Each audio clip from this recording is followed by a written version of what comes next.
Just in this morning, a stunning jobs report shows 20 to 24 has kicked off with a bang. 353,000 jobs were added last month. That is a much stronger gain than expected. The report comes just days after the Federal Reserve kept interest rates on hold for the fourth time in a row, and Fed Chairman Jerome Powell says he's encouraged about the healthy economy. Joining me now for all of this, you always come on the good times, and I love to see it, Rahel. I'm taking all of the credit. I'm taking all of the credit. Rahel Solomon is here. She's been waiting for these numbers. They just dropped. Give us an example of what we're looking at. Yeah, so good to be with you, my friend. So 353,000 jobs added in the month of January. Huge. As you said, stunning. This is twice what Wall Street economists were expecting. The expectation was closer to 176,000. Unemployment rate holding steady for the third month in a row at 3.7. If this feels familiar, it's because it has been. We have been in this range, and you can look over the last few years or so. We've been under 4% for the last 2 years, at least 2 years. If you look at 4% or lower, even longer than that. So when we look at sort of the industries or sort of how we compare this month, January, to the prior months, December was revised up. In a very big way. Wow. November was revised. I know, you hear John sort of like wowing over there.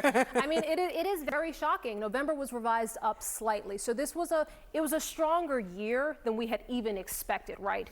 And when you look at the industries where we added jobs in January, I thought this was sort of interesting too. So an area where we hadn't seen a ton of job growth in 2023, sort of those white collar jobs, professional and business services, adding 74,000 jobs in January. To put that in context, in 2023, the average per month was closer to 14,000. Wow. So that's a pretty big huge deal. Exactly. Healthcare, now that is a continuation of what we saw last year, adding 70,000 jobs, and retail adding 45,000 jobs. And Erica Hill made the great point in the last hour that when you think about retail, you think about people shopping. That's right. Right? And so if people are adding to their sort of retail payrolls, it would assume the consumer's there. Exactly. Right? The consumer is there.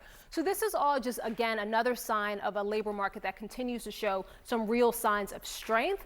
What investors may not be as happy with is this suggests that when we do see rate cuts in 2024, they may be later in the year, right? We heard Jay Powell. The inflation game, right? Trying to figure that out. Yeah, exactly. And we heard Jay Powell earlier this week say that March is really not their base case. They're not expecting a March rate cut, but they would look at reports like this as they decide when is the right time. So a report like this makes a rate cut look more likely in the summer. Okay. In the sort of, later. For people who are looking at buying homes, this is what they're watching. They're watching to see if that rate comes down. Exactly. But if you're feeling hot, Sarah. It's getting hot in here.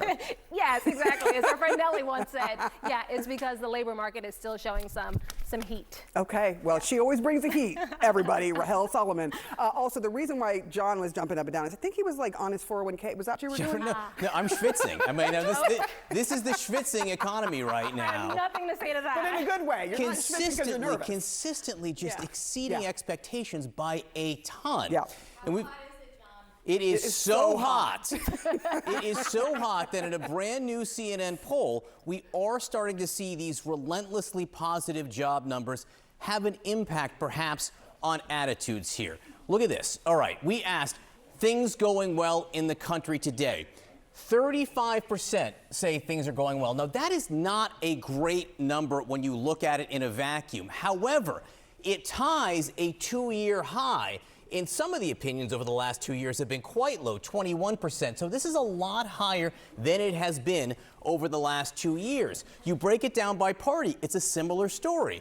62% of Democrats think things are going well. That's a big increase from the fall. 32% of independents, again, not a great number, but an increase from the fall.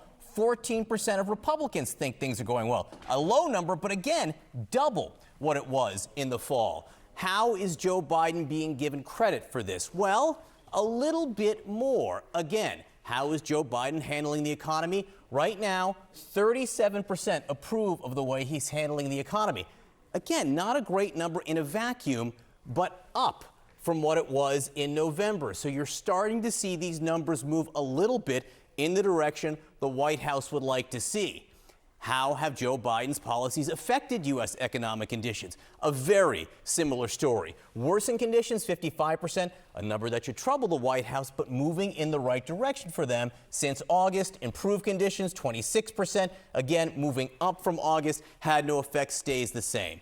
Finally, again, if you are the Biden re-election campaign, you're excited that you are seeing improvement, but this number right here, how has your financial situation changed in the last year? Still, even with all these positive numbers we are seeing, 42% of people say their economic condition has worsened in the last year. That is what they are saying they feel. What the White House has to hope is more positive numbers like the one Rahel and Sarah were just talking about right there moves this number even lower.